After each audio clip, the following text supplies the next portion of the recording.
Grazie a tutti, buonasera. Ciao Sandy, benvenuto a San Daniele. Grazie.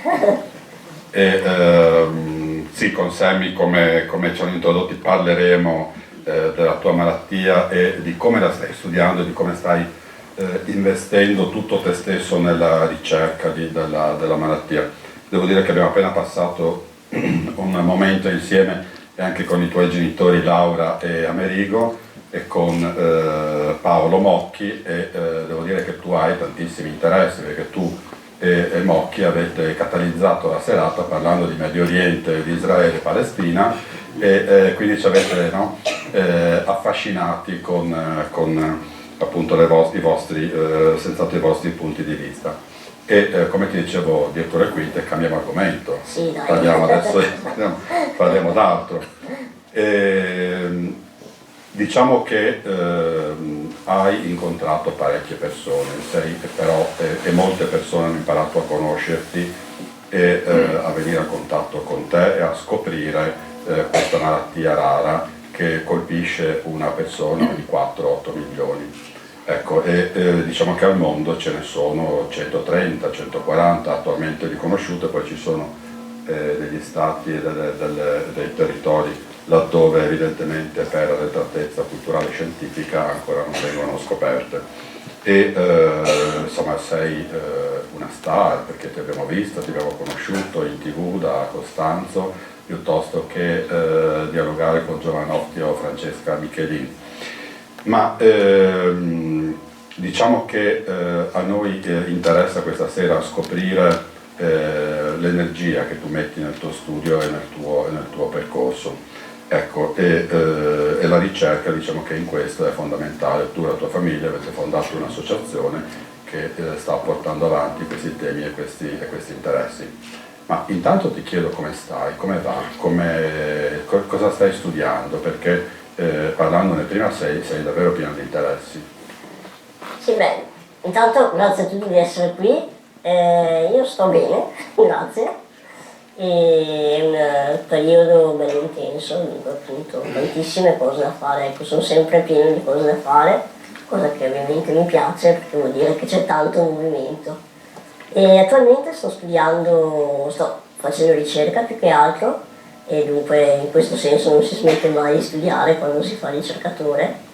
E sto studiando la progeria, dunque la mia malattia che mi colpisce da quando sono nato. E dunque ho proprio deciso di specializzarmi in questa malattia proprio perché oltre ad essere la mia malattia, dunque coinvolgermi in prima persona, è anche una malattia particolare, chiamata anche invecchiamento precoce per tanti dei sintomi che porta. E dunque grazie alla progeria si capisce veramente molto meglio l'invecchiamento e un sacco di altre sindromi correlate. Dunque sto studiando la progeria ma con una visione un po' più a largo raggio. Ecco, quindi studiando la progenie si capiscono e comunque si interpretano anche delle problematiche legate al mondo della terza età. Sì, assolutamente. La progeria, ecco, è una malattia genetica, dunque colpisce il DNA. Dobbiamo immaginare il nostro corpo formato da tantissime cellule, miliardi, precisamente 34,7 miliardi, 37,4 trilioni. Dunque sono milioni di miliardi, un numero veramente esorbitante. E in ogni cellula c'è il DNA. Il DNA è come un codice di istruzioni, un manuale che la nostra cellula usa per funzionare nella maniera corretta. Dunque ogni nostra cellula che compone il nostro corpo, per sapere come funzionare, usa il DNA.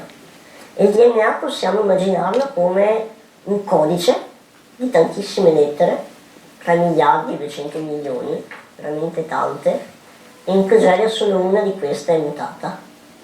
Una sola mutazione fa sì che una proteina chiamata progerina si accumuli nel nucleo della cellula, dove c'è il DNA, lo deformi e fa sì che tutto il DNA venga usato nella maniera sbagliata. E quando questo succede c'è un fenomeno che noi conosciamo semplicemente come invecchiamento. Un uso non corretto del DNA è uno degli aspetti fondamentali proprio dell'invecchiamento normale che ha ogni persona. E dunque studiando la progeria, in questo senso, si capisce molto molto meglio l'invecchiamento. Stimiamo che conosciamo l'invecchiamento molto meglio grazie alla progeria che allo studio delle persone anziane, perché la progeria è invecchiamento precoce, dunque è un processo che va più velocemente nei pazienti con progeria che nelle persone sane. Ovviamente con le dovute differenze, dunque la progeria in questo senso è molto simile all'invecchiamento per certi aspetti, ma per certi altri si differenzia moltissimo. Però l'idea è proprio questa, che ci sono dei sintomi, quali ad esempio, ne cito alcune, l'ipodistrofia generalizzata, dunque poco grasso sottocutaneo, che è importantissimo per il metabolismo, problemi alle ossa quali artriti, osteoporosi, eccetera, problemi alle articolazioni, problemi di crescita, dunque una diversa crescita proprio, e soprattutto problemi al cuore e ai vasi sanguigni, e la rendono estremamente efficace proprio per lo studio dell'anzianità. Ecco, hai parlato del problemi al cuore e dei vasi sanguigni, tu hai anche subito un intervento, no? E ti sei preparato, nel senso che hai studiato quello che stava per accadere. Come hai seguito questa fase? Quello è stato un periodo molto particolare nella mia vita, molto difficile sicuramente. Il cuore dei pazienti con progeria ha diversi problemi, può andare incontro a diversi problemi, e dunque è un cuore sicuramente più debole, più sotto stress, più affaticato, e di per sé c'è una calcificazione maggiore.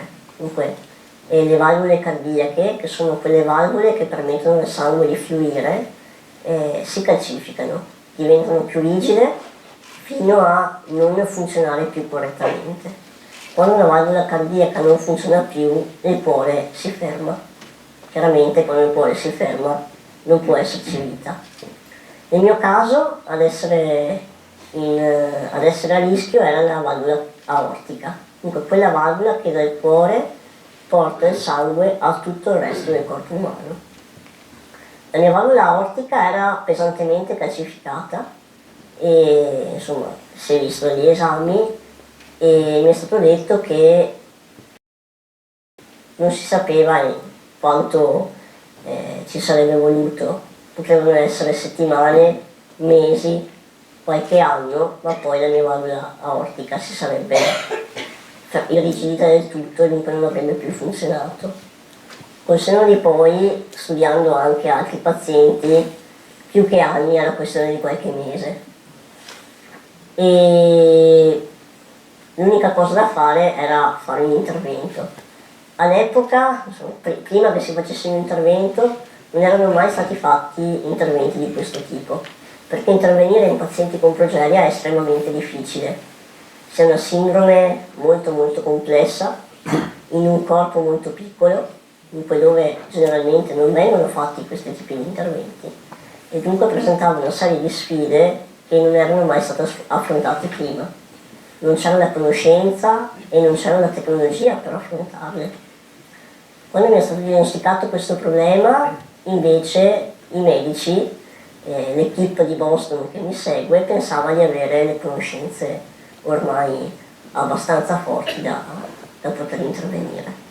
Si trattava di un intervento veramente molto molto difficile, un intervento pesantissimo.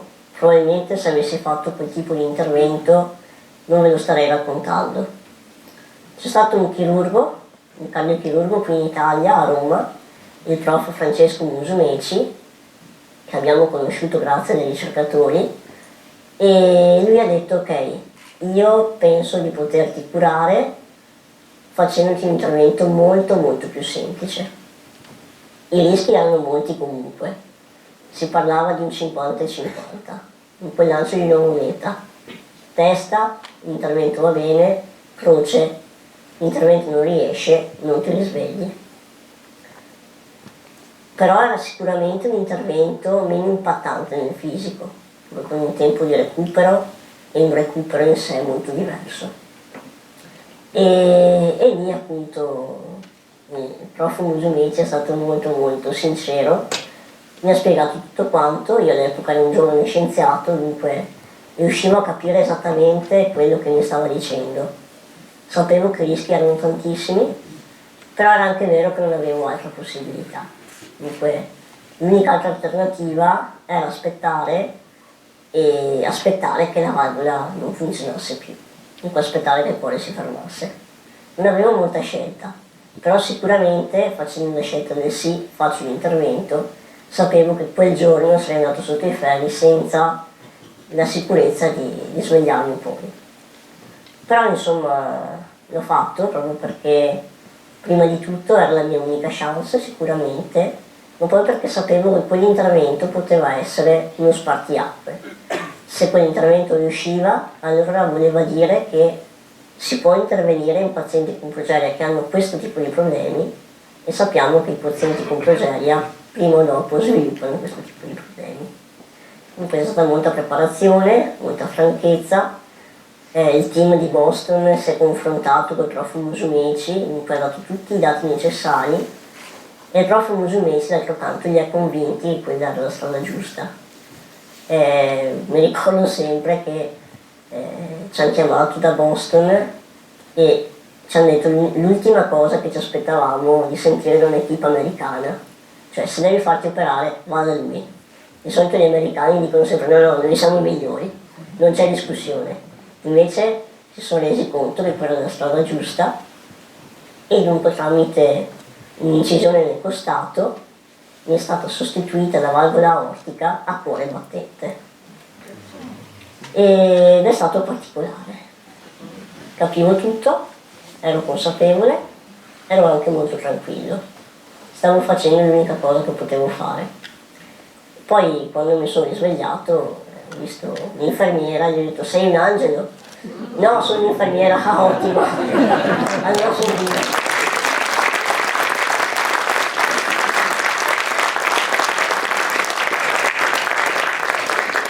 Diciamo che l'ironia e l'energia, oltre alla tua capacità, sono dei tratti distintivi del tuo carattere. Ma ascoltandoti mi chiedevo, quando qualcuno di noi è ammalato, da un lato desidera conoscere tutto, sapere, e adesso andiamo su internet purtroppo perché a volte ci imbattiamo anche in informazioni sbagliate.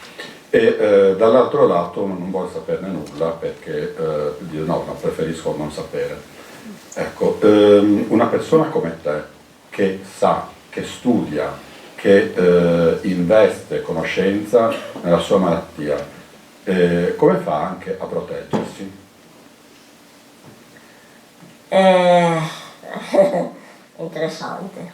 Sono due approcci diversi e vanno ugualmente bene. Quando una persona sta male reagisce in maniera diversa dall'altra. E io credo fortemente che la paura più grande sia quella dell'ignoto. E quell'ignoto fa sempre più paura di quello che invece sappiamo. Anche se quello che sappiamo magari è una cosa negativa. Quando viene fatta una diagnosi, per esempio, alla mia famiglia, quando è stata fatta la mia diagnosi di progeria, dunque di una malattia così complessa e così complicata e che metteva così a rischio la mia vita, sicuramente non è stato facile. Però l'unica maniera per fare qualcosa è appunto di sapere. Quello è il primo passettino. Dunque diciamo che è stata una scelta che prima hanno fatto i miei genitori, quella di sapere, e che poi hanno trasmesso a me. Dunque per esempio la progeria per me non è mai stata una scoperta. Io non ho mai scoperto un giorno di avere la progeria, perché i miei genitori mi hanno sempre cresciuto con quella consapevolezza. Man mano che crescevo mi dicevano sempre di più, ma io sono proprio cresciuto sapendo di avere la progeria, di essere diverso, sapendo che comunque avrei avuto dei problemi che magari le altre persone non hanno.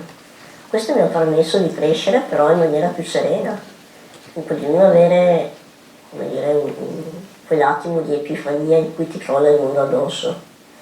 In questo senso è stato, i miei genitori sono stati veramente molto lungimiranti. In generale poi c'era bisogno di qualcuno che facesse ricerca, c'era bisogno anche di pazienti che si mettessero in gioco. All'epoca non c'era ricerca. L'unica ricerca possibile per una malattia così rara, una malattia che colpisce una persona ogni 20 milioni di esseri umani viventi, era quella che proprio le famiglie e i pazienti si mettessero in gioco. Perché questo fosse possibile ci dovevano essere famiglie e pazienti che si mettessero a studiare, che si mettessero a capire, che fossero in grado di comunicare proprio cos'è la progeria, sia al grande pubblico che ai medici. E dunque quello pian piano è diventato un po' uno stile di vita. Io adesso preferisco sapere, piuttosto che non sapere, come ci si protegge. A me non si fa, nel senso che le notizie sono molte, poi quando sei scienziati si capisce come gestire certe notizie, esatto, quale peso possono avere. Una statistica può far paura, ed è una statistica, è veritiera, però quando sei scienziati si capisce come declinarla nel contesto. Per questo è importante che ci sia anche una corretta divulgazione scientifica, perché non tutti possono essere scienziati, chiaramente, ognuno ha il suo interesse, ognuno ha la sua professione, il suo lavoro, qualsiasi cosa. Però è importante che ci sia una divulgazione scientifica fatta bene affinché tutti abbiano quel minimo di conoscenze scientifiche proprio anche per accettare di sapere senza paura. E poi sicuramente, diciamo, la più grande protezione è proprio il fatto di fare sempre il massimo. Poi faccio sempre il massimo, cerco di farlo, perché non sempre ci riesco, non sempre riesco a dare il 100% di quello che posso, però ci provo. Comunque so che in ogni caso quello che potevo fare l'ho fatto, e il resto chiaramente perché crede in mano al buon Dio, e anche questo mi rassicura molto, il fatto di dire ok, vivo la mia vita, però ho anche un'idea di vita che va oltre. Avevo altre domande, ma mi fermerei su questo, perché tu hai anche una profonda fede che coltivi. Come si fa a coltivarla senza, come dire, vacillare in qualche momento? Non si riesce. Credo che la fede di per sé sia vacillare, no? Come una fiamma che col vento si muove, però magari resta accesa. E la fede per me è la parte più importante della mia vita. Beh, ho sempre addosso il Tao, perché mi ricorda sempre, vabbè, è solo un pezzo di legno alla fine, però quando lo tocco mi ricorda sempre, ecco, qual è il basamento su cui cerco di basare la mia vita. Ma scusa, la fede ti è stata in qualche modo anche, l'hai appresa in famiglia perché hai avuto degli esempi, oppure l'hai coltivata e cresciuta da solo? Tutte e due. La mia famiglia è una famiglia cristiana, una normalissima famiglia cristiana, insomma. Dunque la fede è sempre stata importante, questo sì. E i miei genitori mi hanno trasmesso la fede. Non solo i miei genitori, poi ho avuto altri esempi, dunque famiglia allargata, nonni e altre persone, amici che comunque hanno aiutato con il loro esempio in questo. Dunque in questo senso è stata una cosa trasmessa. Però poi c'è stato appunto un momento molto forte di vacillazione, come si dice? Diciamo di terremoto, un piccolo terremoto. Ecco. Perfetto.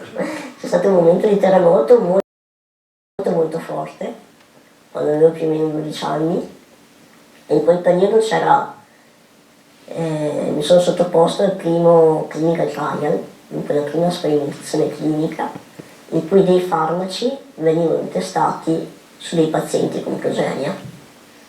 Quello ha messo in crisi la mia fede per più motivi. Il primo era quello che ho sempre pensato, che la progeria comunque fosse in qualche modo voluta da qualcuno. Dunque per me credevo in Dio, pensavo che comunque ero nato con la progeria per un motivo, e dunque andare a curare la progeria fosse un andare contro la volontà divina. Ovviamente può sembrare strano, però avevo 12 anni, dunque dovevo crescere ancora molto. E questo è un dato. Dall'altro forse a quell'età, comunque adolescente, e cominciavo un clinical trial, che mi avrebbe fatto stare anche molto male, perché gli effetti collaterali erano veramente pesanti.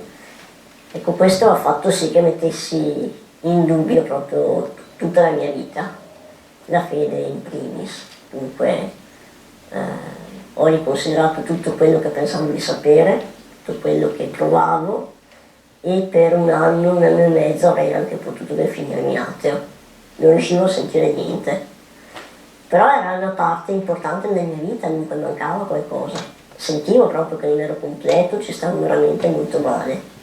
E da lì ho cominciato a studiare le varie religioni, almeno quelle maggioritarie. Dunque ho studiato l'Islam, l'ebraismo, il buddismo, l'induismo, il cristianesimo, Ma ovviamente. questo con l'intenzione di trovare una strada attraverso queste religioni? Una strada, ma soprattutto qualcosa che mi chiamasse, perché sicuramente un qualcosa che razionalmente fosse accettabile, ammesso che la fede lo sia, e poi qualcosa che che quasi facesse eco, no? Che dice ok, ecco, questa cosa mi sta parlando, è quella che sto cercando.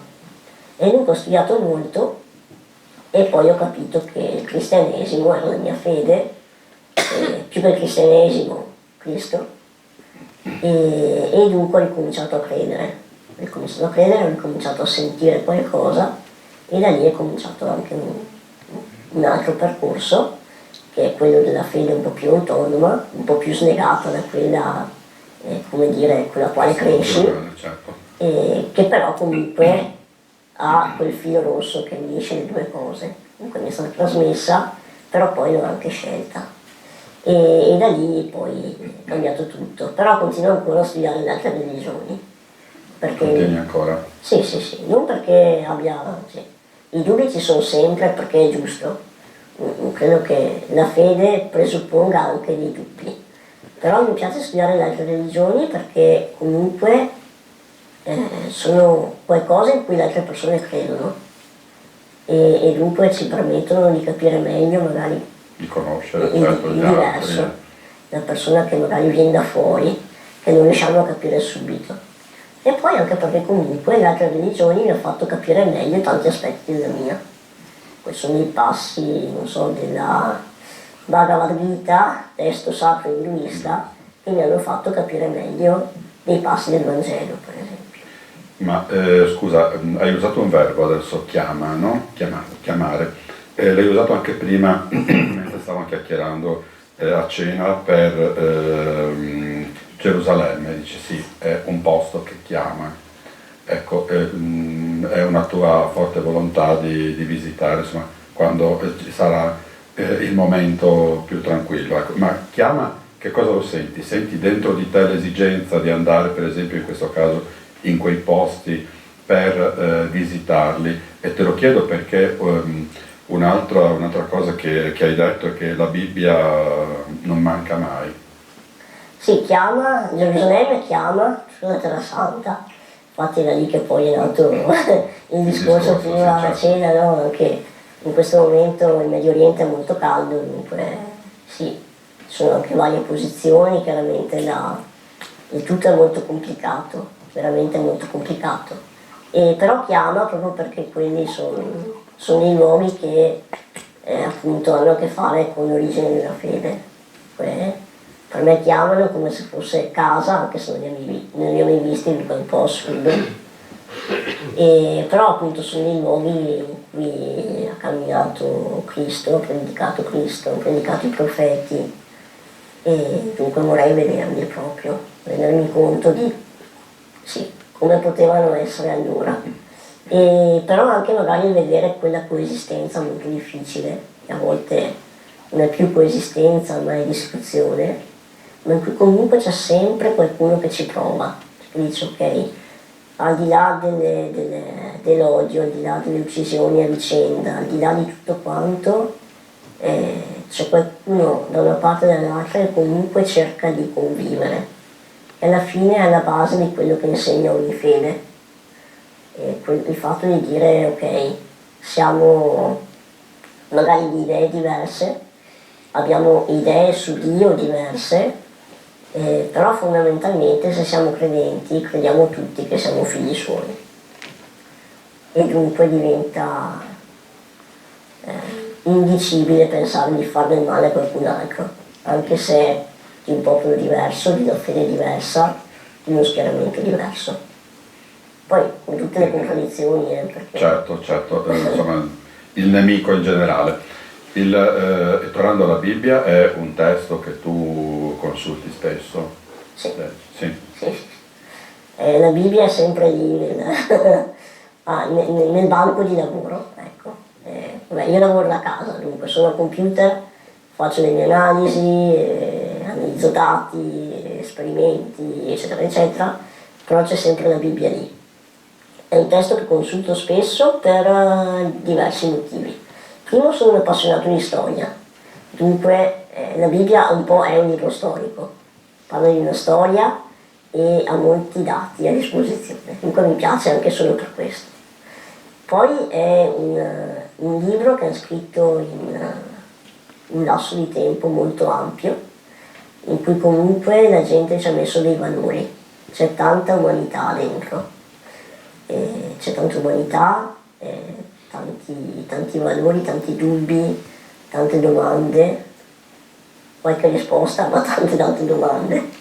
E poi appunto c'è il discorso più legato alla fede, che ovviamente è il principale per me, e nella Bibbia appunto trovo proprio questo, dunque non tanto una risposta quando serve, perché appunto sono alcune risposte, però mi permette di farmi, cioè, quando magari mi chiedo qualcosa e non riesco a dare una risposta a quello, leggo un passo della Bibbia e invece di trovare la risposta trovo una domanda più giusta da fare, e dunque mi piace.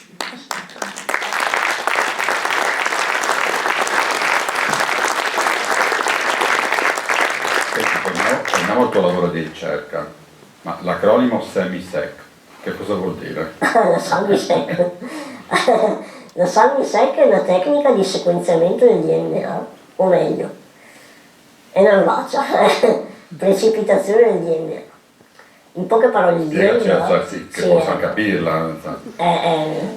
Vediamo se l'acronimo non me lo ricordo, perché vi racconto un po' com'è andata.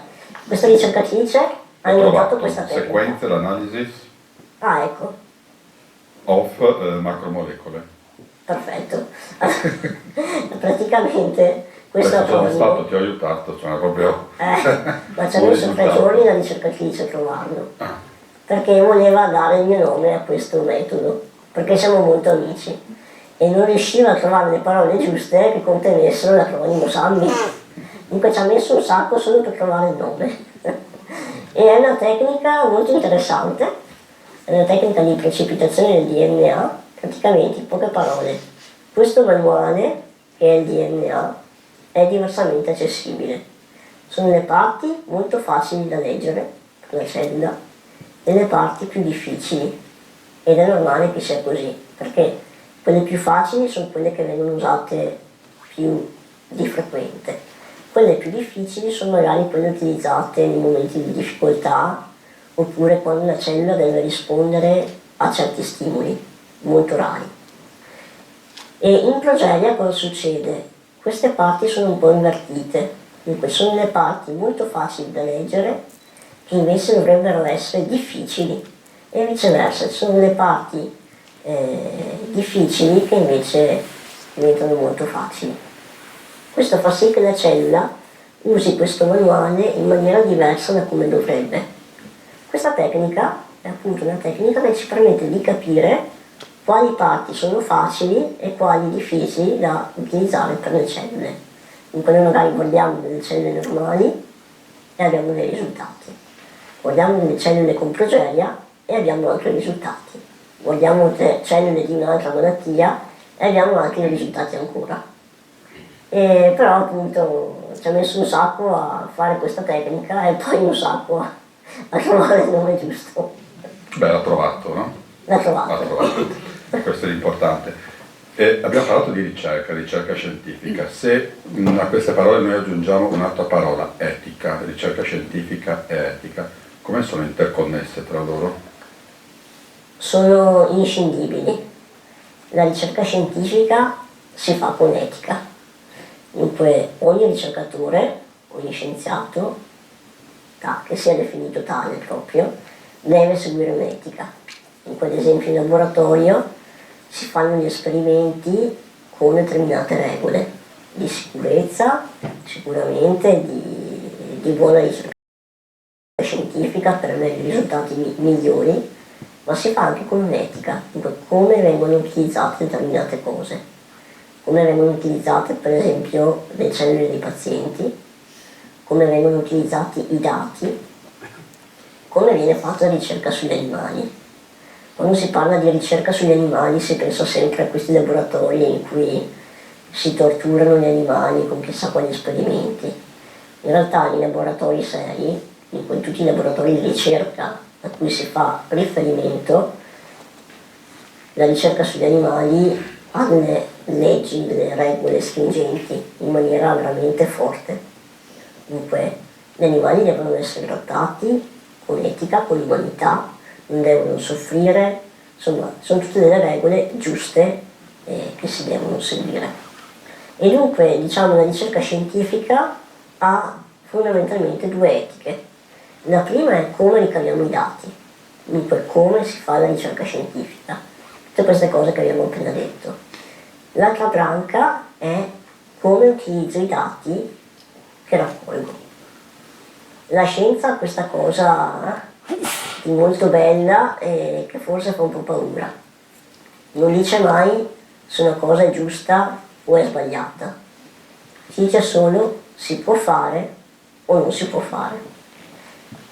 Il giusto o sbagliato lo decide l'etica, la bioetica, e la bioetica si evolve a seconda di come evolve la società. Dunque è la società a dire qual è l'etica che dobbiamo seguire per la ricerca scientifica.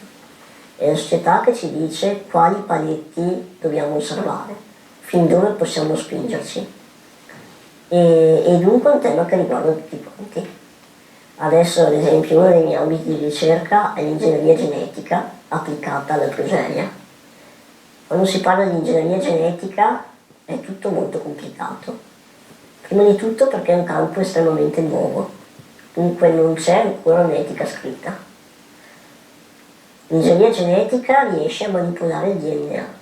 Poi noi siamo in grado di andare in questo manuale che di per sé definisce tantissimo di quello che siamo e possiamo andarlo a modificare. Chiaro che possiamo andarlo a modificare sia per fare del bene, dunque curare delle malattie, quali la progeria, ma possiamo usarlo anche per cose meno, meno etiche, possiamo usarlo anche per rafforzare la specie umana. Il punto è che non sappiamo ancora tutto ciò che c'è da sapere sulla specie umana, sull'evoluzione. Non siamo ancora grandi abbastanza, non siamo ancora così adulti come specie da riuscire a capire fino in fondo tutto quello che ci ha portato fin qua e dunque da pianificare la nostra evoluzione. In questo senso dunque l'etica è importante perché ci dice ok, l'ingegneria genetica può essere sviluppata, benissimo, ma come la utilizziamo? E questa è una cosa che sarà nei dibattiti, nei dibattiti pubblici in pochissimo tempo, perché sta arrivando, la stiamo sviluppando. Ma trovi che tra i tuoi colleghi ci sia talvolta qualche sconfinamento dall'etica? C'è sempre un grande scontro con l'etica. Più che altro perché, ogni centro di ricerca, ogni ospedale ha un comitato etico che ha il compito proprio di tenere tutto sotto controllo. E quando è che c'è lo scontro? Soprattutto quando la burocrazia è tanta, quando magari abbiamo strumenti così potenti che potrebbero aiutare i pazienti e però c'è tutta un'altra fila di burocrazie, anche etiche, da passare. Chiaro che il tempo passa, i pazienti però ne hanno bisogno e quindi in questo senso l'etica diventa motivo anche di sconforto. Però è una cosa giusta, cioè bisogna velocizzare le burocrazie e sicuramente, però l'etica deve esserci. Qualche sconfinamento a volte c'è e non sempre con risultati buoni, però è sempre relegato soprattutto agli ambienti scientifici ma non ufficiali, comunque quegli ambienti scientifici che fanno ricerca predatoria. Un caso molto che è stato diciamo rappresentativo in questo, c'è stato un ricercatore in Cina che ha modificato geneticamente 2 gemelline perché fossero immuni all'HIV. Uno dice perfetto, immuni all'HIV è una cosa positiva. Il punto è che quella sequenza di DNA modificato non è importante solo per l'infezione dell'HIV, ma è importante per un sacco di altri motivi. Un sacco di altri motivi cioè, pathway molecolari che fanno funzionare il corpo umano e che dunque adesso non sappiamo come si svilupperanno quando le gemelline saranno adulte. Qual è il problema di questo? Non solo le 2 gemelline poverine che potrebbero avere dei problemi, ma anche il fatto che quando diventeranno adulte, magari faranno una famiglia, potranno passare questo cambiamento di sequenze genetiche ai loro bambini e così andando per le generazioni. Dunque questo scienziato è stato condannato, è stato messo in prigione, poi la Cina ha un sistema a parte in questo senso, però è stato un caso in cui uno scienziato, sapendo di fare una cosa che non doveva fare in modo del tutto clandestino, perché non era una cosa legale, ha fatto questa cosa e giustamente i comitati etici hanno detto che questa cosa non si doveva fare. Bisognava fare degli studi molto più approfonditi per vedere la sicurezza. Dunque ecco, c'è anche questo aspetto della scienza che è molto importante da capire. La scienza fatta bene ha sempre dei meccanismi di controllo molto molto ferrei e rigidi, che ci permette proprio di stare anche molto tranquilli quando insomma, viene approvato un farmaco piuttosto che insomma. Certo, le nuove scoperte, le nuove frontiere. È proprio su questo che volevo farti una domanda. L'associazione che hai fondato assieme ai tuoi genitori si focalizza soprattutto sulla tua malattia. Ecco, ma quanto è importante il finanziamento, ma anche la ricerca di malattie rare per poi trovare delle connessioni anche con altri tipi di malattie? È importantissimo. È una domanda che mi sono fatta anch'io quando ero più piccolo, anche se è la mia malattia di cui si parla. Dunque, ha senso spendere tutti questi fondi, perché la ricerca ha veramente bisogno di tanti fondi, è costosissima. Ha senso farlo per una malattia che colpisce poche persone al mondo? E la risposta non è stata così immediata. In realtà ha senso farlo proprio per questo motivo che dicevi.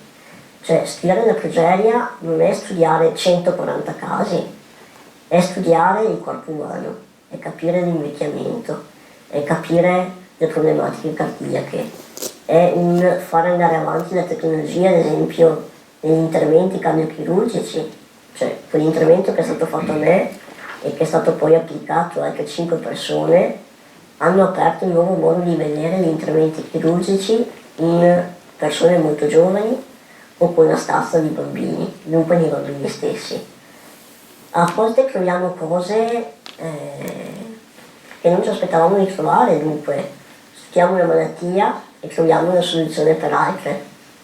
Tante volte ricerche sulla progeria hanno fatto bene, per esempio, la ricerca sul cancro. Il primo farmaco testato su pazienti con progeria, quello che sto ancora prendendo e che ormai è in fase sperimentale, era nato come farmaco contro il cancro. Purtroppo poi non ha dato i risultati voluti per il cancro, però è utilissimo per contrastare la progeria. Dunque noi studiamo una cosa, però stiamo sempre studiando qualcosa che impatta molto di più di quello che pensiamo. L'ingegneria genetica stessa, di cui parlavamo, è una di queste. In progeria nella ricerca sulla progeria, stiamo sviluppando un metodo di ingegneria genetica molto potente. Si tratta di un metodo che ha inventato uno scienziato negli Stati Uniti, David Liu, del quale ormai sono amico, e questo metodo è veramente rivoluzionario. È come se lui avesse una gomma e una matita molecolare. In questi 3 miliardi di 100 milioni di lettere del DNA riesce ad andare esattamente lì dove c'è la mutazione ed è come se la cancellasse e la riscrivesse giusta. Siccome la progeria è data solo da questa mutazione, se noi fossimo in grado di farlo in tutte le cellule del corpo, potremmo dire di aver curato la progeria. E ci stiamo lavorando. Dunque, non siamo ancora in grado di farlo. Probabilmente subito cureremo, non lo so, il 30% delle cellule, però quando noi arriveremo a quella soglia di 100%, e si tratterà solo dunque di migliorare la tecnica, solo questo, affinarla, potremmo dire di aver curato la progeria. In poche parole, quando nascerà un bambino con progeria, potremmo dire alla famiglia: ok, vostro figlio, vostra figlia ha la progeria, è una delle malattie più rare al mondo, porta tutti questi problemi, porta un'aspettativa di vita di 13 anni e mezzo, però noi abbiamo una tecnica che ci permette di curarla e tuo figlio o tua figlia crescerà sano. È una cosa incredibile, non era mai stata fatta prima. E la cosa più bella è che questa tecnica, una volta che saremo in grado di applicarla, la cosa più facile da fare sarà spostare il target. Dunque dire, non curiamo più questa lettera, non cambiamo più questa lettera, ma ne cambiamo un'altra. In poche parole, stiamo sviluppando la chiave per curare non 140 casi in tutto il mondo, ma 400 milioni di persone affette da malattie genetiche al mondo. E tutto partendo da una delle malattie che è tra le più rare al mondo. Dunque è importante fare ricerca.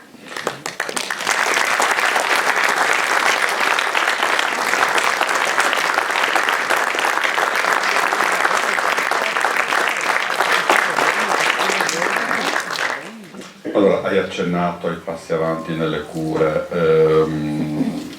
ti volevo chiedere in cosa consistono le cure sperimentali anche alle quali tu insomma sei sottoposto, ma anche come vengono coinvolti altri pazienti, altre persone che hanno la tua stessa condizione. I clinical trial, la sperimentazione è attualmente in corso. Attualmente non c'è nessuna in corso perché è stata approvata.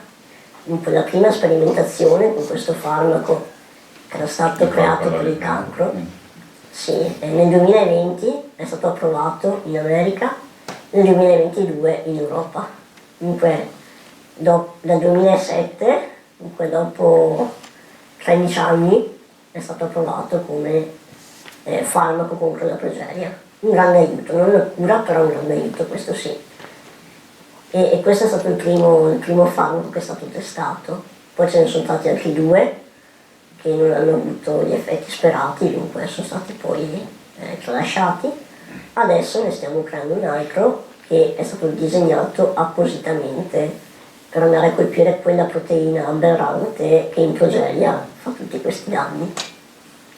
E poi appunto c'è questo metodo, questo base editing, un metodo di ingegneria genetica di cui parlavo prima, che ci stiamo ancora studiando sopra. Poi tra poco sarà testato, però ci vorrà ancora qualche anno. E questi sono un po' i farmaci sui quali puntiamo. I pazienti vengono coinvolti prima di tutto grazie alla fiducia. Dunque, la progeria è una malattia rarissima e questo ha permesso che per riuscire ad andare avanti, per riuscire ad aiutarsi l'un con l'altro, ci fosse una comunità molto unita di pazienti con progeria, familiari, ricercatori e medici.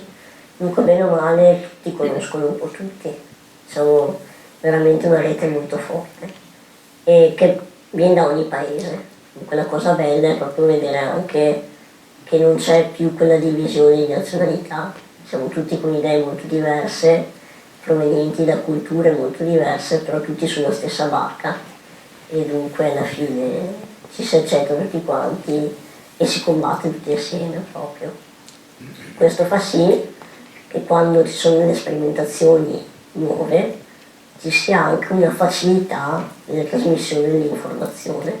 Dunque sono i parametri per capire chi può fare queste terapie, almeno con chi partire in modo da testare i vari effetti collaterali e poi aprire anche ad altri. E aiuta molto il fatto che la ricerca sulla progeria è nata da famiglie. Dunque la prima ricerca sulla progeria è nata da una famiglia statunitense, una coppia di medici a cui è nato un figlio con progeria. Loro avevano fortunatamente delle conoscenze molto importanti, poi loro erano medici per l'appunto e hanno cominciato questa ricerca. Noi come famiglia, come associazione ci siamo affiancati a loro, dunque abbiamo lavorato qui in Italia ma poi abbiamo collaborato molto fortemente con loro e di per sé la ricerca sulla progeria ha questa peculiarità molto forte, che è ancora una ricerca gestita da famiglie, ricercatori sicuramente, familiari che sono ricercatori, però proprio a livello di, come dire, di volontà è ancora una cosa molto familiare, dunque dei genitori che cercano farmaci, trattamenti per curare i loro figli e le altre persone che sono nella stessa condizione dei loro figli e dunque è più facile fidarsi in questo senso, perché un genitore farebbe di tutto per suo figlio, a tal punto da far nascere una ricerca lì dove non sarebbe mai stato possibile, perché anche quando siamo partiti noi nel 2005 tantissime sono state le persone e anche gli specialisti che ci dicevano non provateci nemmeno, tanto è così rara che nessuno avrà interesse. Quelle persone sbagliavano, però sbagliavano perché i miei genitori e altri genitori si sono messi in gioco e hanno lottato in maniera estenuante per arrivare a questo.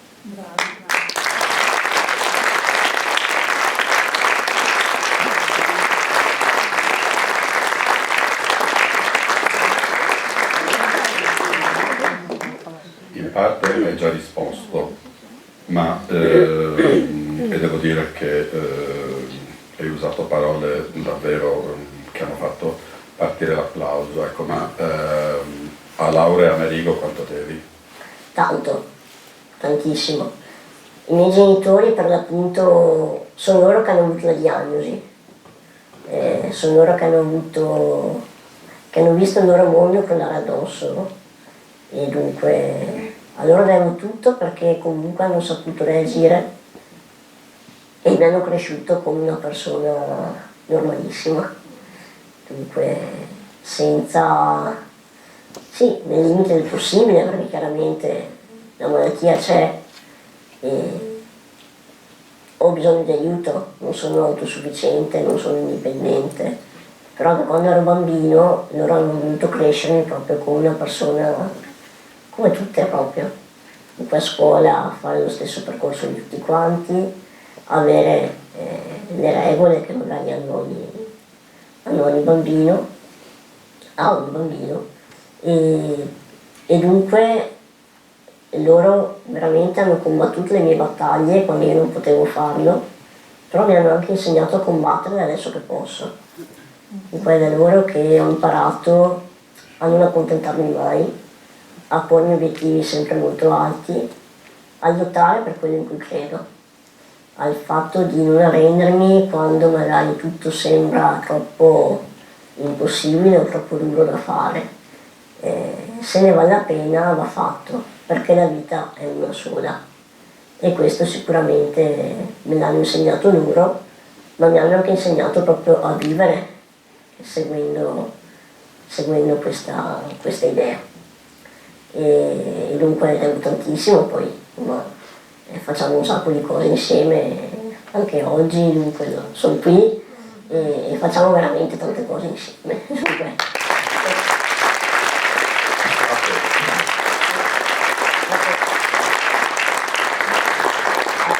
fuori la malattia abbiamo trasmesso dei valori che sono fondamentali nella mia vita.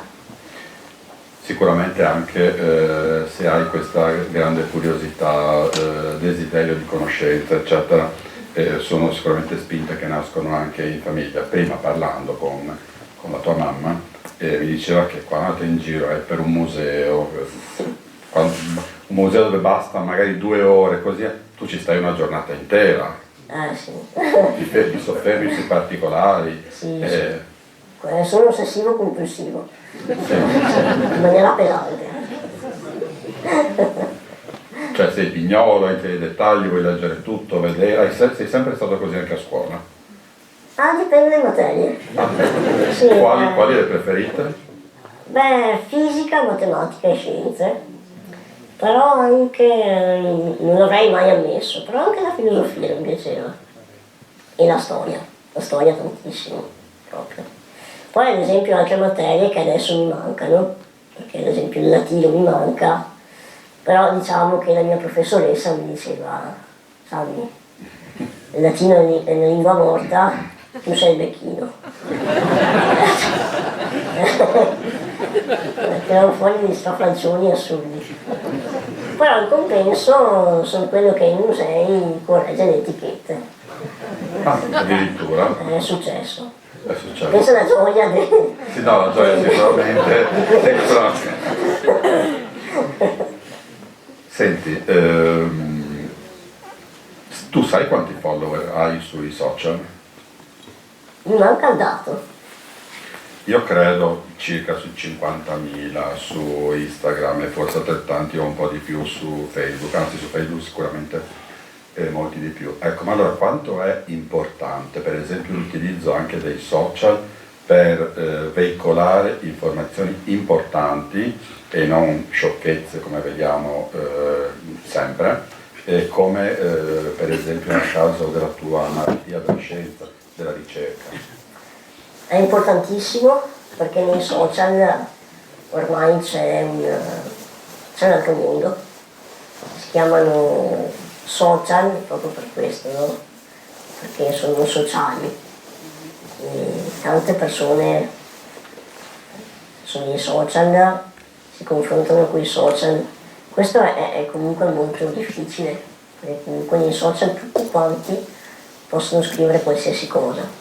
Ed è veramente difficile ed è anche un po' una responsabilità che ci si prende quando si vuole fare ricerca scientifica sui social, cioè ricerca scientifica, divulgazione scientifica. Il problema, cioè il difficile qual è? Che devi sempre essere aggiornato su tutto, non puoi permetterti di sbagliare niente perché poi viene messo in dubbio tutto il resto, anche se magari un errore è fatto in buona fede.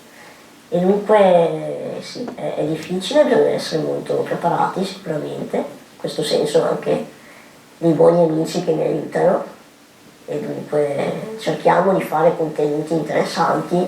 Se andate nelle nostre pagine Instagram o Facebook, dunque nella mia personale, ma anche a IPROSAB, quella dell'associazione, o dei Sami Runners, che è il gruppo di amici che corre, e vedrete dei contenuti magari molto seri, molto informativi, però anche dei contenuti divertenti. Poi vogliamo anche far passare un messaggio diverso, dunque sicuramente l'importanza della scienza, della ricerca, ma anche l'importanza della leggerezza, della risata, del non prendersi troppo sul serio come persone. Io gli amici sono bravi in questo. E sicuramente non potrei mai prendermi troppo seriamente con loro. E ecco, sono importanti, faccio un po' fatica perché sono un po' fuori dalla mia, come dire, forma mentis, nel senso che i social ci sono, li uso perché servono, però non sento la necessità di condividere quella che è la mia vita privata nei social, se non veramente poche cose, o quelle che comunque possono essere interessanti. Dunque è comunque un mondo che sì, mi appartiene fin là, cioè lo sento non come parte della realtà, però è utile, c'è qualcuno che nei social fa un lavoro, c'è qualcuno che anche condivide proprio tutta la sua vita privata nei social, dunque sono modi estremamente diversi. rimaniamo al termine sociale, no? Ecco, com'è stato? Dicevi prima, i miei genitori hanno voluto per me una vita normale, con gli altri ragazzi della mia età, eccetera, le scuole. Ecco, com'è stato questo percorso? È stato un percorso formativo nel vero senso della parola. Io ho fatto l'asilo, le elementari, le medie, le superiori come tutti quanti. Dunque, Lì nel paese dove vivete? sì, a Tezza sul Brenta, all'asilo le medie. Poi le superiori mi sono spostato a Bassano, che non è distantissimo, però ero l'unico della mia scuola, eravamo in due ad aver scelto quel liceo, in classi diverse dunque. È stato il primo impatto proprio con persone che non conoscevo. E i miei genitori hanno sempre giocato d'anticipo, dunque sia all'asilo che alle elementari e alle medie hanno voluto fare un incontro con gli insegnanti ma anche con i genitori dei miei compagni e spiegando cos'è la progeria, dunque facendo capire che la progeria sì è una genetica, comporta dei limiti fisici ma che a livello mentale non comporta nessun limite.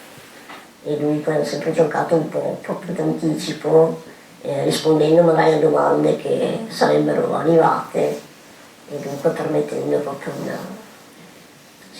un vivere più tranquillamente la cosa. Poi alle superiori invece quello che era il mio pediatra e la mia psicologa sono andati a parlare con la mia classe, anche lì semplicemente per spiegare che insomma la progeria è solo un fattore fisico e che sicuramente avevo delle difficoltà non so, non avrei potuto fare ginnastica, non avrei potuto camminare per tanto tempo, ma che per il resto insomma non doveva esserci nessuna barriera. E così è stato.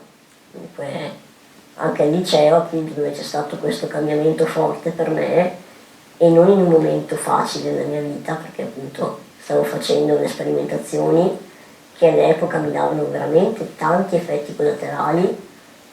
Poi è stato un periodo duro, non dormivo la notte, andavo a scuola distrutto, l'unica cosa che insomma funzionava bene era il cervello, ma quando non dormi, quando stai male, anche i voti si abbassano. Insomma è stato un momento... Il latino? Il latino. Il latino soprattutto. Ma prendevo proprio voti a ritmo di valzer. 1, 2, 3.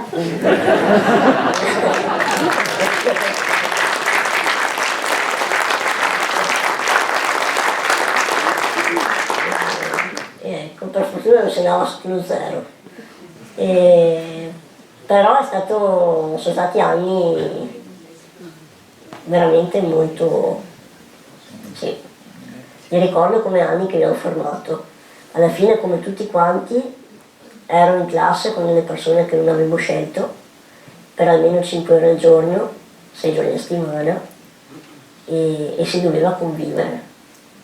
Ma ho trovato degli amici grandissimi nella mia classe, per quanta diversità c'era, perché veramente con i miei amici non ho mai avuto, cioè abbiamo anche molte idee diverse riguardo la vita, la politica, la fede, tutto quanto, però si stava insieme, si lavorava insieme, ci si sosteneva a vicenda.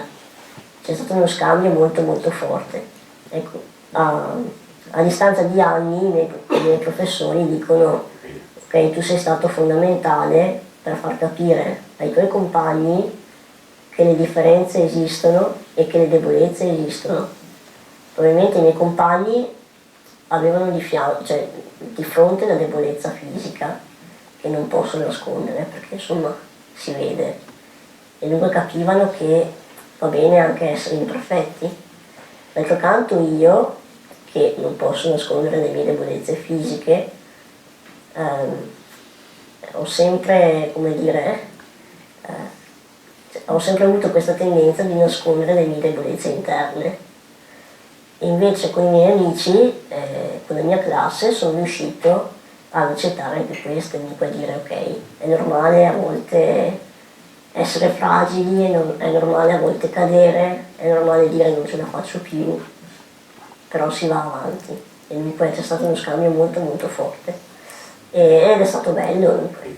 Anche con i prof ho avuto sempre un rapporto molto diretto, sono ancora amico di molti prof, ho fatto anche le mie belle battaglie contro i prof, dunque, alleati dei miei compagni contro i prof, abbiamo fatto anche un sacco di scherzi, insomma, e in classe mia quando qualcuno compiva gli anni, torta, e intanto si perdeva un quarto d'ora, 20 minuti di lezione.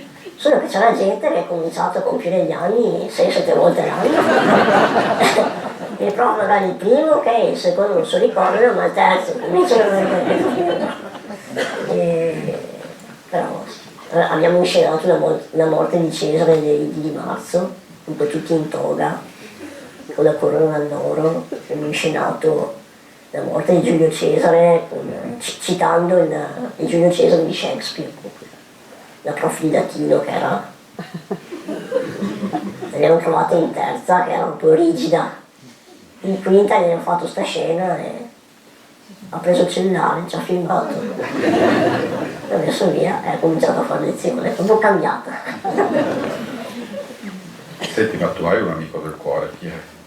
Il tuo amico? Ne ho molti in realtà. Molti? Sì, sì.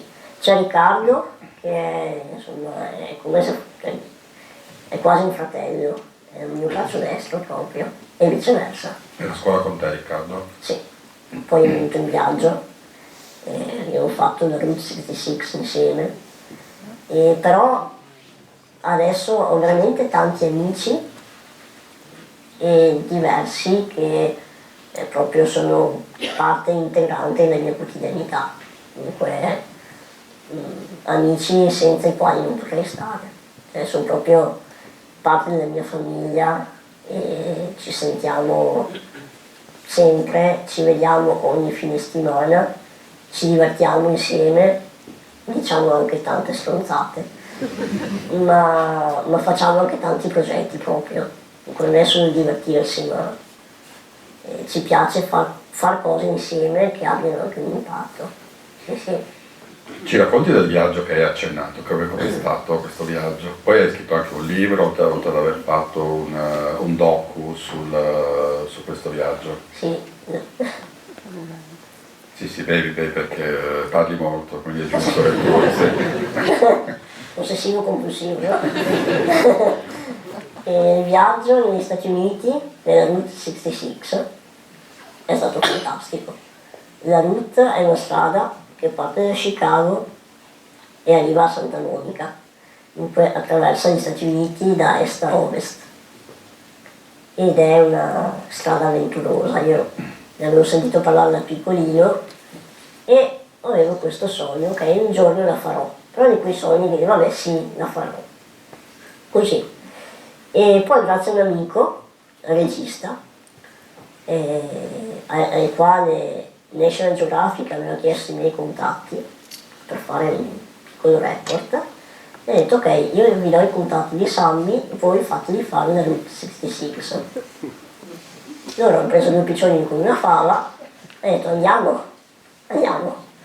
Dunque io ho fatto 25 giorni on the road ed è stato pazzesco. Eravamo io e i miei genitori, Riccardo e 8 della troupe di National Geographic, tutti italiani a parte una, ragazzi molto giovani ma veramente fantastici.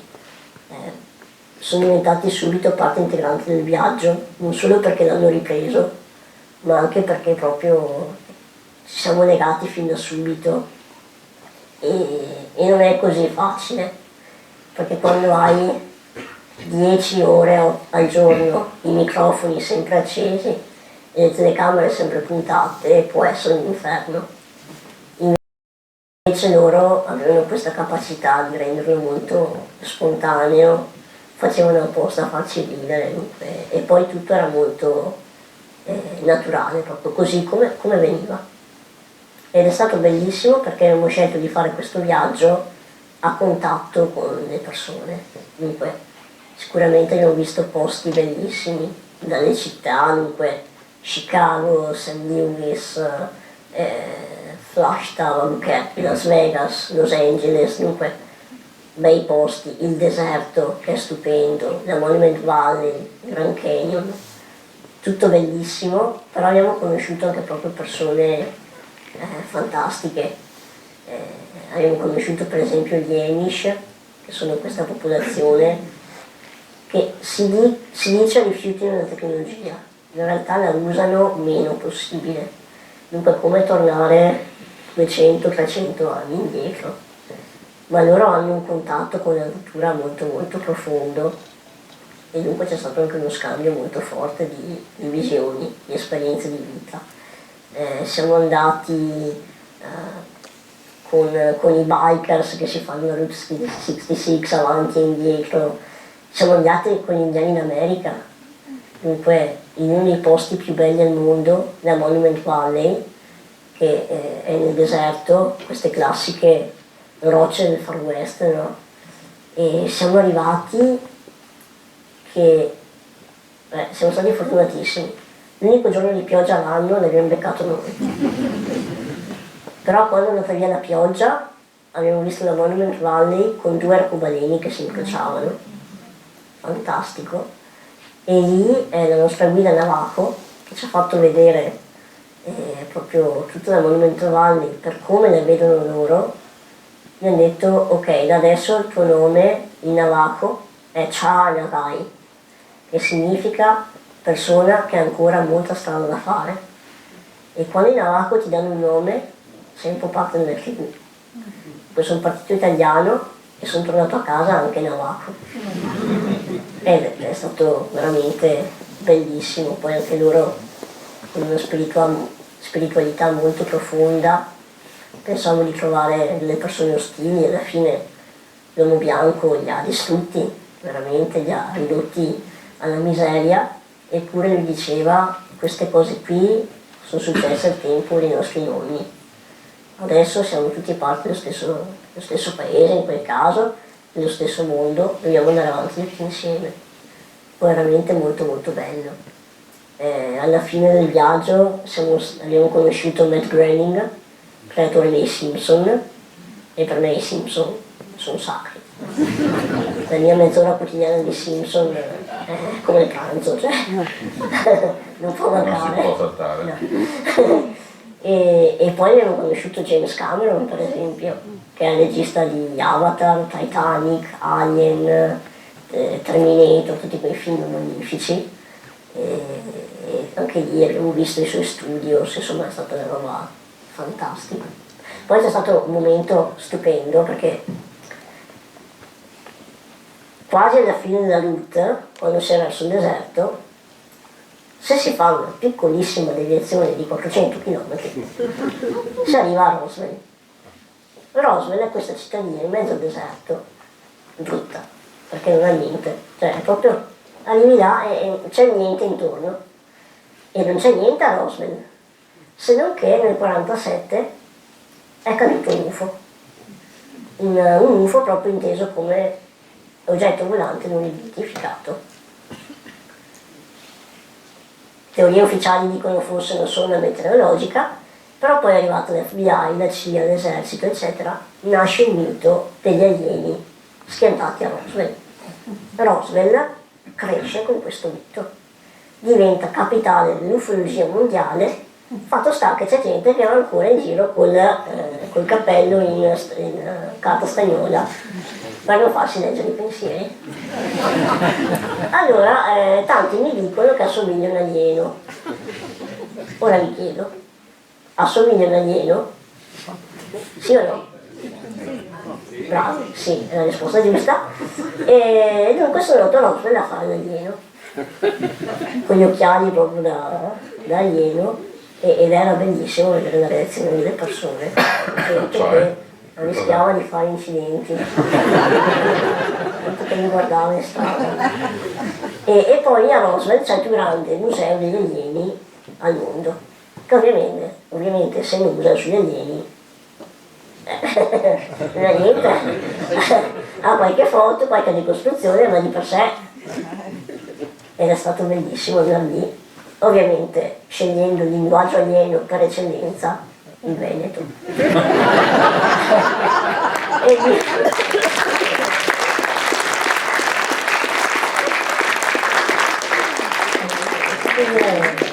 dove sei queste cose?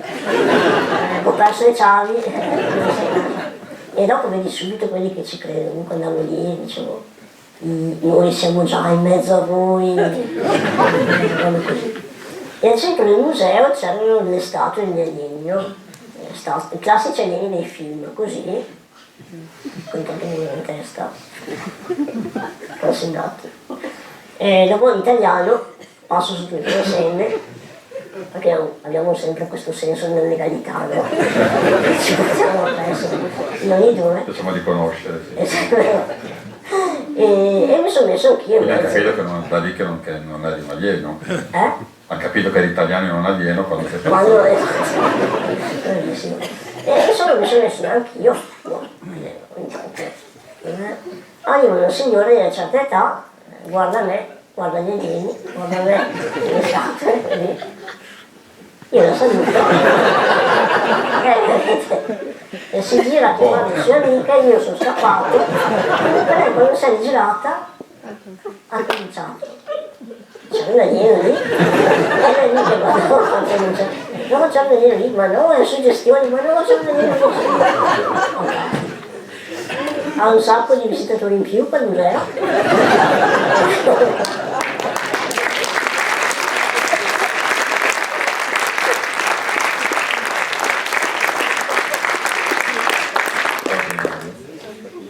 E hai scritto anche un libro su questa esperienza? Sì, Il viaggio di Sammy, che è un libro, non è lunghissimo, è un libricino che però racconta un po' questo viaggio.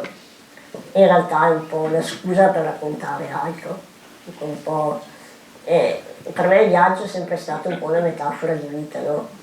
Il viaggio ha un inizio, ha una meta e ha un percorso. E come spesso si dice, non è importante la meta, è importante quello che sta in mezzo. E in quel caso è stato veramente così. E siccome comunque mi sento un po' in viaggio, sempre, e è stata un po' l'occasione per raccontare un po' di altre cose della mia vita, eccetera, comunque fare qualche riflessione proprio su questo, sempre con molta leggerezza però. Però sì, è stato un viaggio che mi ha lasciato molto. Una cosa ad esempio che mi ha colpito era che è una classica americanata fatta molto bene, la capsula del tempo. Hanno chiesto ai reduci della seconda guerra mondiale di scrivere qualcosa, qualche memoria, qualche impressione, eccetera, e l'hanno sepolta a Pontiac e la riapriranno al 100° anniversario dalla fine della seconda guerra mondiale, quando non ci saranno più reduci. E dunque ci sono stati questo momento, ad esempio, potrei citarne molti altri, anche ad esempio la messa a Chicago con una comunità afroamericana che ci ha fatto molto pensare. Anche lì ad esempio in questa comunità abbiamo visto una fede uguale alla nostra perché era cattolica, però vissuta in maniera molto diversa. E lì eravamo le uniche persone non di colore. E dico non di colore non perché erano tutti afroamericani, ma perché per loro la domenica è festa. Dunque si va vestiti a festa, tutti colorati, dunque c'erano queste vecchiette, le classiche signore di una mezza età, oppure un po' più vecchie afroamericane che quando ti abbracciano con questi cappelli vestiti viola intenso, giallo, verde. E la messa è veramente una festa. In quel coro ha cantato delle canzoni che veramente a un certo punto eravamo in lacrime. E il pastore quando ha fatto la predica, cioè ha consumato il pavimento dell'altare, perché lui è proprio, cioè, faceva la predica e diceva Gesù vi ama, e tutta la comunità sì! Era vissuta proprio al segno della pace, tutti hanno dato la pace a tutti, ci abbiamo messo mezz'ora. Bello, intenso, e poi si fermano tutti a mangiare insieme sotto la chiesa. C'è proprio un sentire comunità molto forte. molto forte. Questo è il racconto del viaggio nel libro, ma poi tu hai scritto un altro libro che è il primo di una trilogia. Sì. E di cosa parlano? Questo è uscito a novembre scorso, dunque poco fa, e parla... Antenore è il consigliere di Priamo. Sì, parla di Antenore, che era un consigliere troiano, dunque una persona molto importante nell'antica città di Troia, e secondo il mito Antenore, appunto questa persona di pace, che sosteneva la pace, ma anche non si è mai tirato indietro di fronte al dovere verso la patria, dunque anche a combattere in guerra. E ecco, dopo la caduta di Troia, insieme a un po' di troiani e agli Eneti, avrebbe fatto tutto un viaggio per arrivare fino in Veneto e fondare Padova. E siccome di questa figura non si sa tanto, e sono sempre stato molto appassionato di storia e mito, ho detto, vabbè dai, siccome mi piace tanto leggere, mi sono chiesto, vuol dire che non sono capace di scrivere qualcosa di mio? Ho dubitato molto quando ho cominciato, però poi mi è venuto fuori credo un bel libro, per me è stata una bellissima esperienza scriverlo. È un libro in cui appunto racconto questa storia romanzata, cercando di mettere dentro tante cose che la mitologia ci riporta, ma proprio che il mito ci dà, proprio i valori senza tempo, perché alla fine l'uomo antico si trovava a farsi le stesse domande che ci facciamo anche noi, proprio paro paro. E dunque ho cercato di metterle in questo racconto e di mettere anche un po' camuffate qua e là quelle che sono le mie idee o anche quelle che non sono le mie idee. E poi gli altri due sono già pronti? Gli altri due sono già pronti, devono solo avere una revisione un attimo della grammatica e così, però sono lì scritti e dunque nei prossimi mesi... E in questo caso qual è il tema? Qual è la... Sempre quello. Sempre. Diciamo che Antenorea parte con il primo libro, in cui sei ancora a Troia, e ci sono le varie fazioni, sia tra l'interno e l'esterno, ma anche interne che si scontrano. E poi nel secondo più o meno ci sarà la caduta della città e poi tutto questo viaggio che continuerà nel terzo fino ad arrivare in Veneto. Però ecco, è un libro non solo per veneti, È un libro che sconfina, possiamo leggerlo anche noi. Ci sono tantissimi popoli, i veneti sono uno dei tanti. Vediamo se c'è qualcuno che ha qualche domanda per te, se no io ho ancora un paio di domande, da qua non vediamo.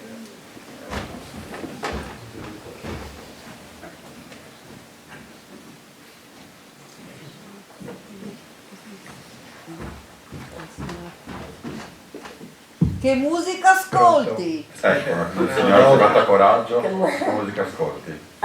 Dipende dai periodi. Non ascolto tanta musica quella di adesso, contemporanea, qualcuna sì, ma non tanta. Sono più per i cantautori italiani di qualche decennio fa e anche i gruppi classici, tipo i Queen, i Bee Gees, anche Bob Marley, Michael Jackson, così. Poi mi piace anche molto la musica classica, quella musica che comunque non tramonta mai. La musica di Francesca Micheli, che peraltro è una tua conterranea, Lei la ascolta. Giovanotti. Loro sì, ne ascolto. Sì, ti piace? Sì, loro sì. Ma Giovanotti ti accomuna questo pensiero positivo? Perché sono vivo. Sì. No, Giovanotti è fantastico perché non so come fare, cioè credo che a un certo punto si sciolga insieme al palco e si ricomponga perché è sempre in movimento, sì. Qualche altra domanda? Grazie Sammy per questa bella lezione di vita. Lei è una persona tosta, determinata e ottimista. Ecco, riguardo all'ottimismo, vede con ottimismo il futuro della scienza, della ricerca di base in particolare, perché noi sappiamo che come Italia non brilliamo molto per quanto riguarda la destinazione dei fondi, il sostegno alla ricerca di base. e lei ci dice quanto sia importante nel suo ramo, ma anche in altre discipline che ha evocato prima, la fisica piuttosto che altre, chimica o altre.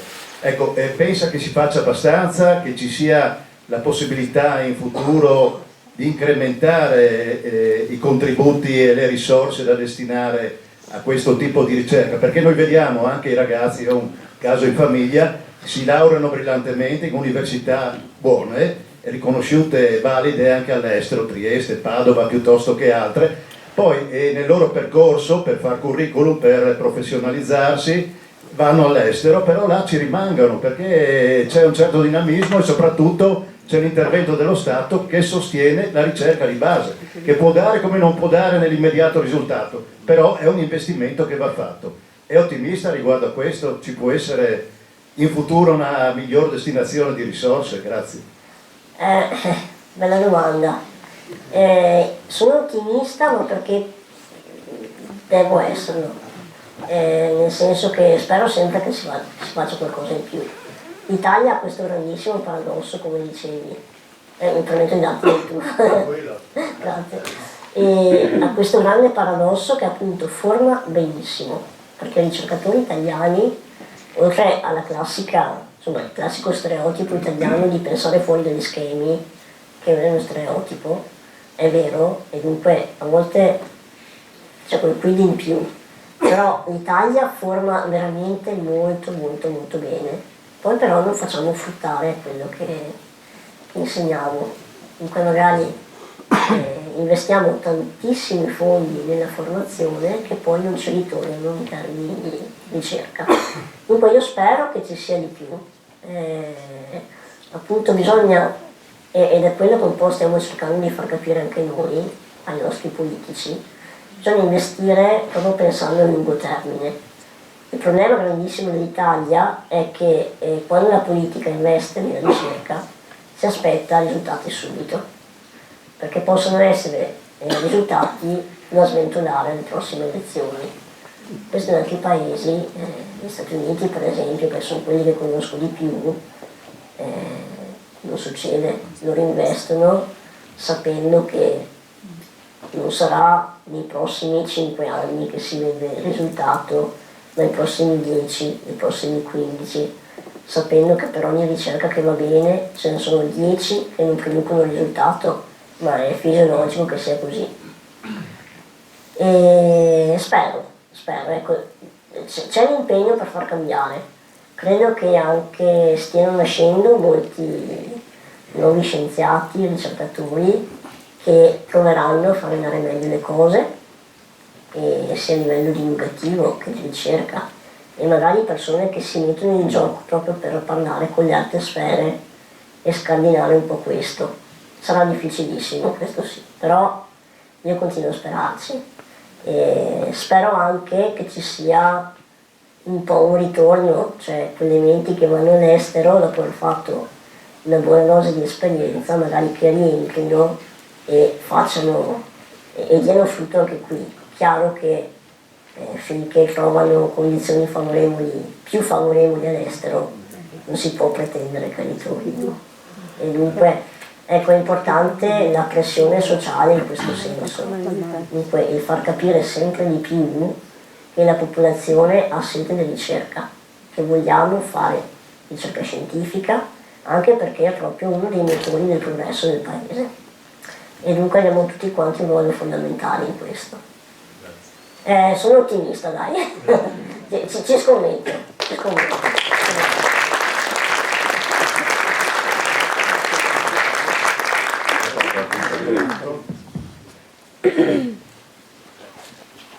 Mi chiedo scusa per la domanda.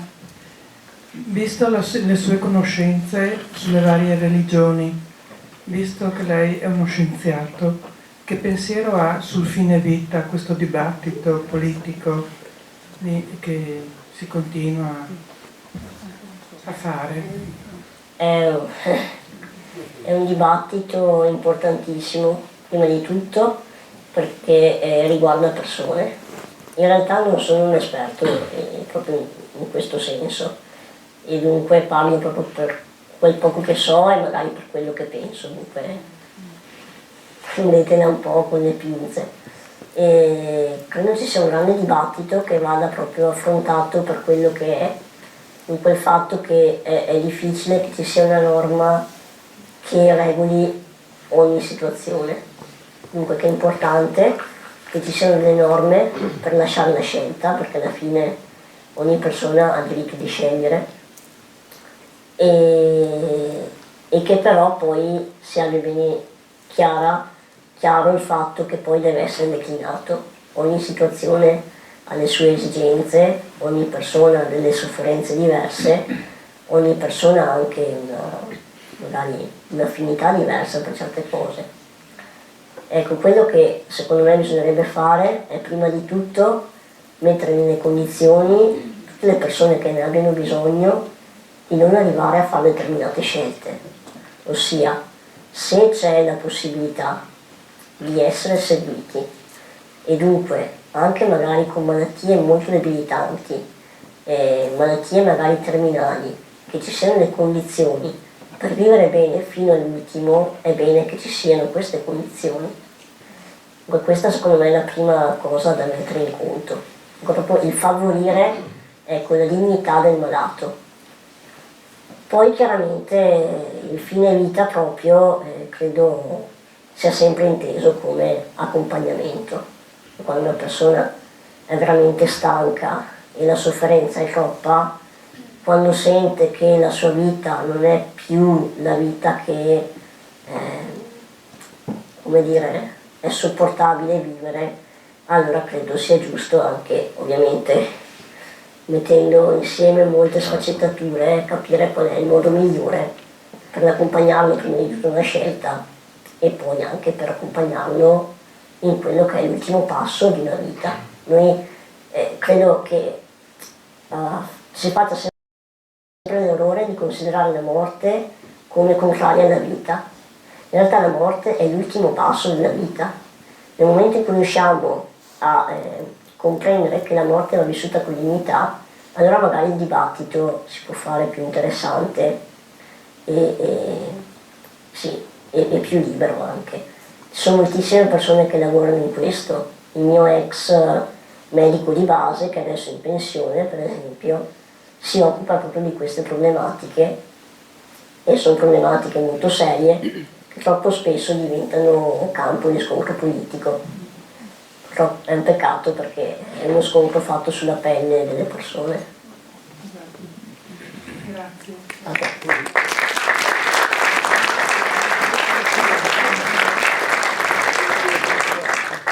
Scusi, volevo chiedere se può approfondire il suo rapporto. C'è una domanda, scusi, c'è una domanda qui con il microfono, adesso arriviamo da lei, prego. Per i cibi puoi mangiare qualunque cosa, c'è una dieta speciale?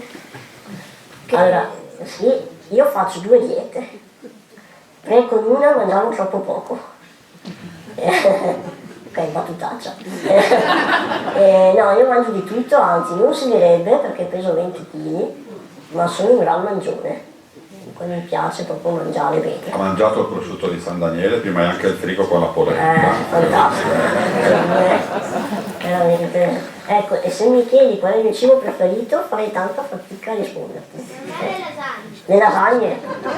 Ma con ragù fatto bene. Belle zozze. Vabbè, adesso dopo vi passate le ricette. Qua c'era una domanda. Un'altra domanda. Volevo chiedere se lei può approfondire il rapporto con la fede cristiana. Scusa? Il rapporto con la Con la fede fede. cristiana che ha scelto. Sì. Puoi approfondire il tuo vissuto. La fede è appunto la parte principale di me. Quello che, insomma, ecco, per un credente, dunque, io credo che ci sia un Dio che già abbia creato, che abbia creato l'universo e che dunque sia indescrivibile persino.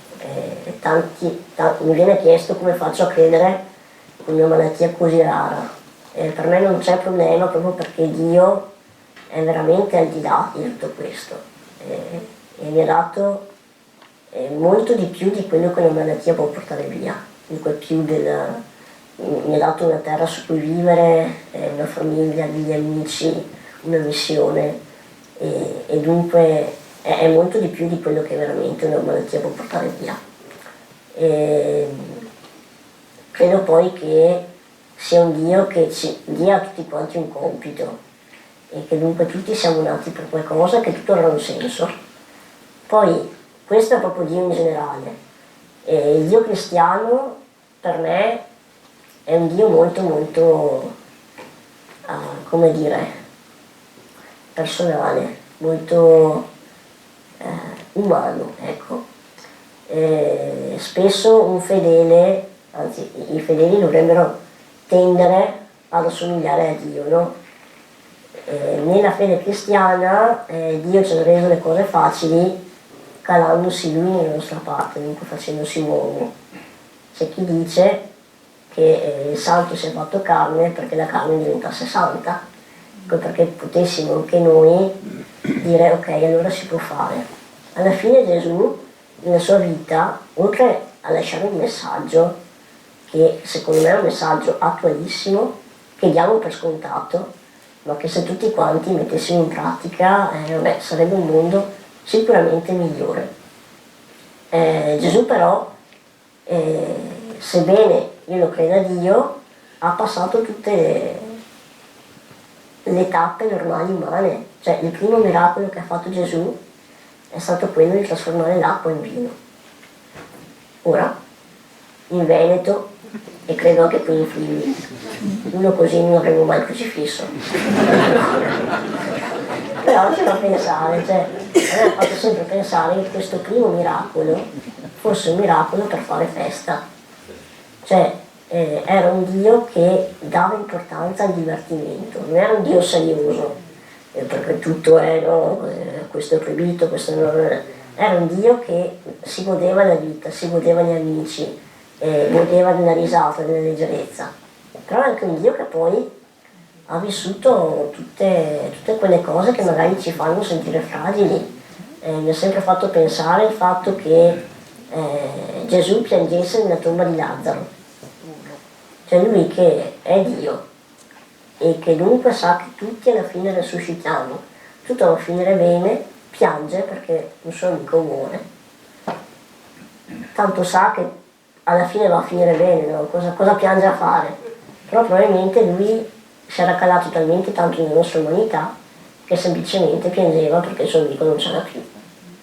E via così, dunque poi è stato tradito, ha affrontato la morte, che è la cosa più umana che si possa pensare, una morte sicuramente non dolce, e dunque per me è molto significativo questa cosa qui, cioè il fatto di dire ok, anche nei momenti più bui, quando per quelle che sono le mie forze non riesco ad andare avanti e dico fai presto tu Dio, tanto sei lì, cosa ne sai tu? Però poi mi ricordo che è un Dio che invece sa esattamente cosa si prova ad essere umani, ad essere deboli, ad avere paura, perché Gesù ha avuto anche tanta paura, e dunque è un Dio che veramente sa indicare la strada, non solo perché sta più in alto, ma anche perché proprio l'ha percorsa, e questo mi ha sempre dato molta molta speranza. Poi ci sono sempre dei passi della fede cristiana che mi fanno pensare, no? Io ho sempre avuto bisogno di tantissime persone che mi aiutassero a fare anche le cose più normali. Non posso camminare per lungo tempo, per esempio, anzi non posso camminare neanche per 100 metri. Dunque ho bisogno che ci sia qualcuno che mi porti. I miei amici mi portano a fare le maratone, per esempio, perché è la cosa che non posso fare per eccellenza, e mi portano a fare le maratone.